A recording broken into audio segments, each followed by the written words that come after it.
वीरपुर गांव में एक सोनू नाम का धोबी रहता था। उसके पास बहुत सारी मुर्गियां थीं, मुर्गा, और वो रोज 100 अंडे देती थीं। वो उन अंडों को टोकरी में रख लेता था।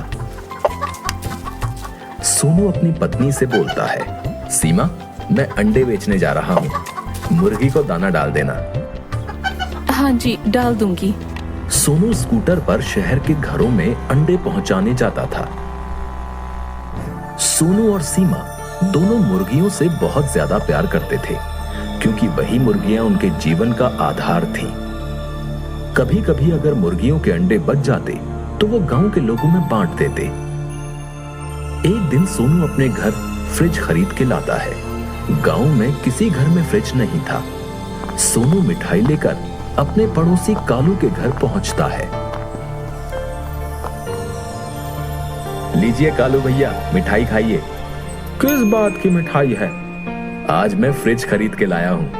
क्या फ्रिज? ये तो बहुत अच्छी बात है। कालू सोनू से बहुत जलता था।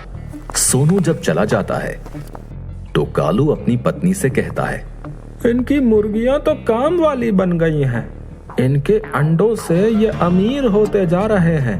एक हमारी गाय है, पूरे दिन में मात्र 5 लीटर दूध देती है।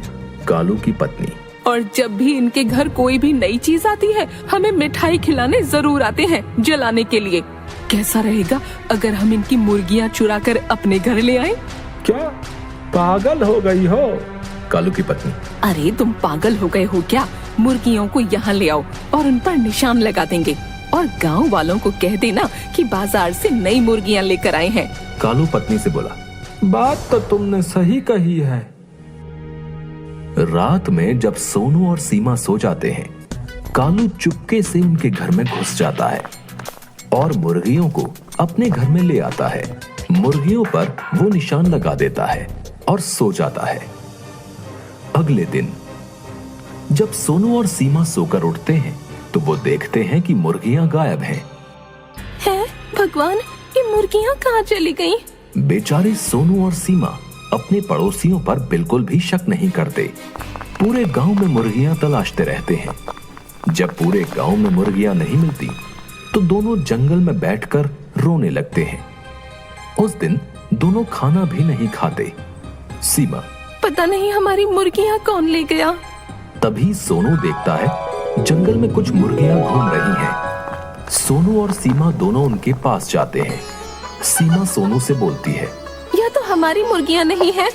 हाँ, ये तो हमारी मुर्गियां नहीं है, लेकिन लगता है भगवान ने इन्हें हमारे लिए भेजा है, वरना ऐसे घने जंगल में किसी को मुर्गियां कैसे मिल जाएंगी।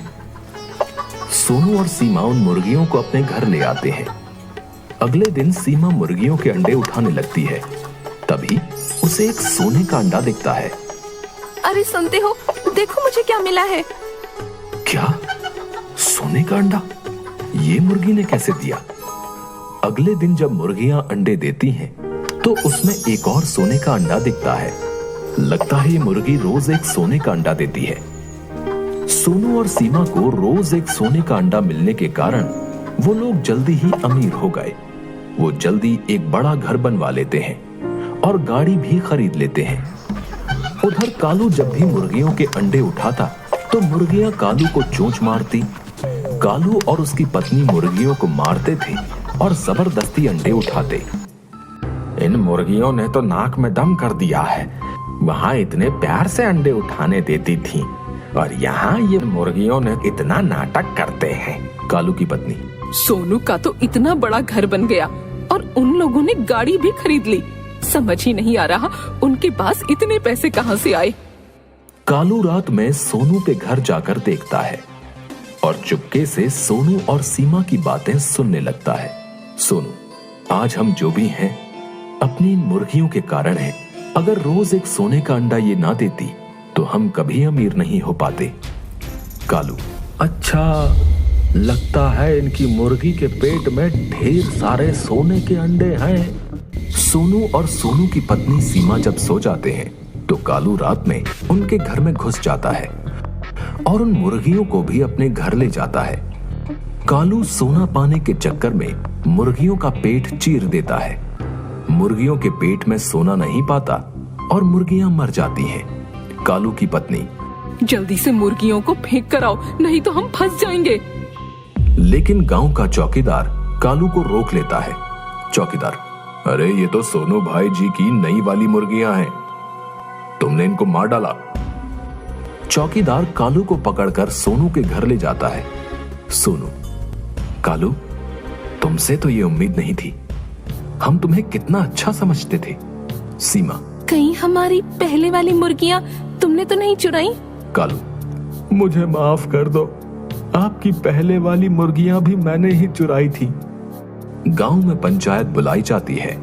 पंचायत में कालू और उसकी पत्नी को गांव से बाहर निकालने का फैसला सुनाया जाता है।